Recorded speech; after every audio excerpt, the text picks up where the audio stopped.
Catulle Mendès was a French poet and writer of Portuguese Jewish ancestry and one of the members of the Parnassian circle of Romantic writers.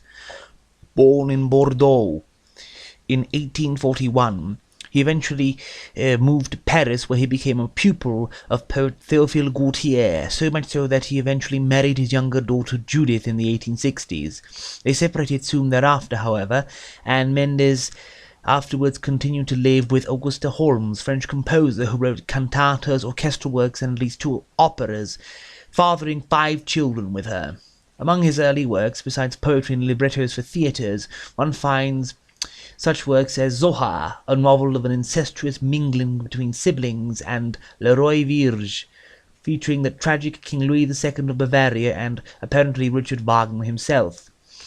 Mendès died in 1909, presumably after having opened the door of his compartment while his train was still passing through the Saint-Germain railway tunnel. It is considered an accident, though some people have raised the possibility of suicide. In English, Mendès is known for his fairy tales primarily, such as his rewriting of classic fairy tales called The Fairy Spinning Wheel and The Tales It Spun, originally printed in English in 1899. Number 56 and Other Stories was a collection of Mendès' work published in 1928 in London.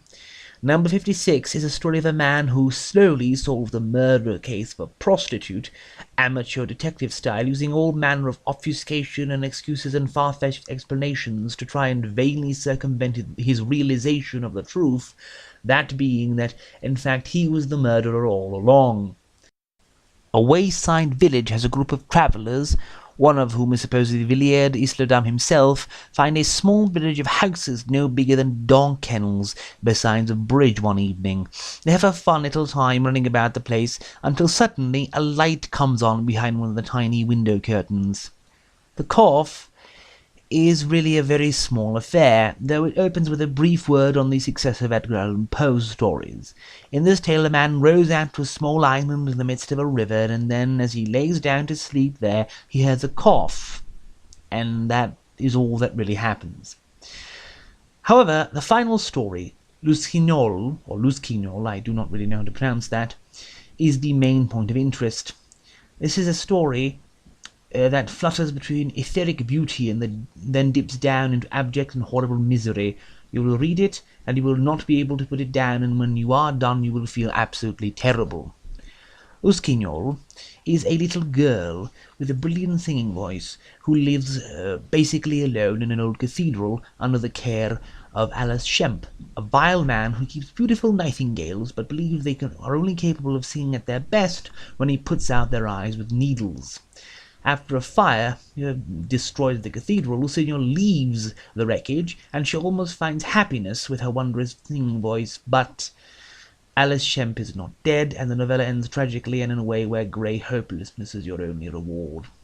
It is a great, sad, tragic little story, and I see nothing else like it, which has both so much beauty and so much ugly horridness at the same time.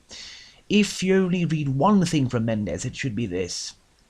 In 2017, Snuggly Books has published a translation of Mendès' Bluebirds, being the first proper short story collection available from Catulle Mendès since 1928. If ever I get a chance to read it, I'll be sure to report on it and post a full review. Mendès' case is another one where I am truly very, very sad that I never managed to learn French.